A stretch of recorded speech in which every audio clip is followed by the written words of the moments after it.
இந்த நம்பரை இப்படியே காமிக்க சொல்கிறாங்க. ஓகேங்களா? அதான் 3√7 greater than 4√5 இதை ஷோ பண்ண சொல்கிறாங்க.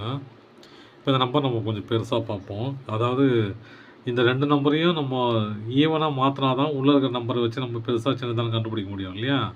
அப்போ 2 நம்பர் ஈவனாக மாற்றினா நம்ம எல்சிஎம் எடுக்கணும். 3 4 எத்தனா 2 3 2 2 3 1 3 1. அப்போ 2 2s are 4 4 3s are 12.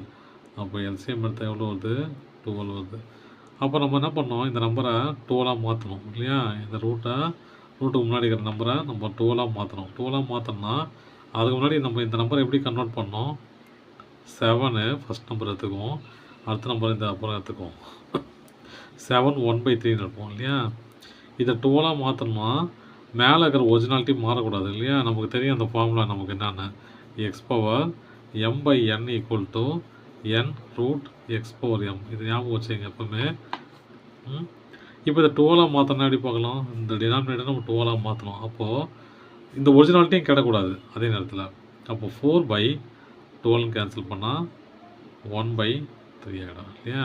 அப்போ இதை எப்படி எழுதலாம்? 7 4/12 எழுதலாம். 7 4/12 இந்த mn ஃபார்முலா வச்சு நம்ம இப்படி எழுதலாம். எப்படி எழுதலாம்?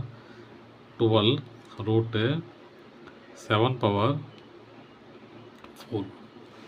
7/4 என்ன ஆகுது? 2401. இது அப்படியே வச்சுக்கலாம். அடுத்த நம்பரு என்னது? 4√3.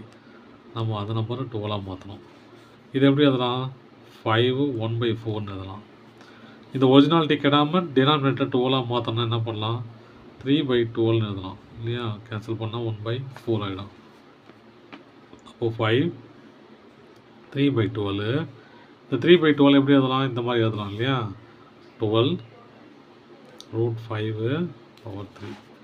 அப்போ 12√125. இப்போ பாருங்கள், 12 2401 12 125. எது பெருசு பாருங்கள்? இதுதான் பெருசு. கரெக்டு தான். பாருங்கள். தேங்க்யூ.